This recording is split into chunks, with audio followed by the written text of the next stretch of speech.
BTS BTS BTS মানুষ কেন এত পাগল বিটিএস নিয়ে? ইন্টারনেটে গেলেই I purple you, purple heart emoji, আর তুমি যদি বিটিএস সম্পর্কে নেগেটিভ কিছু কমেন্ট করেছো, ব্যাস বিটিএস আর্মি গুলো খেপে যায়। তারপর ভাবলাম এটা নিয়ে একটু জানা দরকার, কেন একটা জেনারেশন শুধুই পাগল একটা মিউজিক ব্যান্ডের জন্য। তারপর ইন্টারনেট ঘেটে আমি বিটিএস সম্পর্কে এমন কিছু ফ্যাক্ট জানলাম সেটা তোমাদেরও জানা দরকার ট্রোল করার আগে। আমরা যদি ভারতের দিকেই তাকাই, তোমরা বিটিএস আর্মিদের ডেডিকেশন দেখলে অবাক হয়ে যাবে।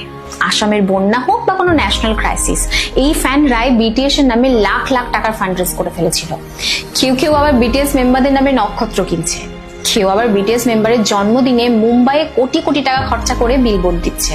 আমাদের দেশেই কোরিয়ান ল্যাঙ্গুয়েজ শেখার একটা ইকোনমি তৈরি হয়েছে, আর এই জেনজি গুলো মশলা জাতীয় আনহেলদি ফুড ছেড়ে র‍্যামেন খাচ্ছে শুধুমাত্র একটা ব্যান্ডের জন্য। তাদের ইনফ্লুয়েন্স ঠিক কতটা পাওয়ারফুল একটা উদাহরণ দিলেই বুঝতে পারবে।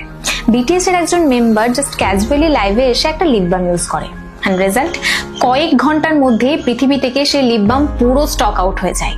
তারা যে সমস্ত জায়গায় তাদের মিউজিক ভিডিওগুলো শুট করে, সেই সমস্ত জায়গায় প্রায় লাখ লাখ টুরিস্ট ঘুরতে আসে শুধুমাত্র সেই জায়গাটা দেখার জন্য।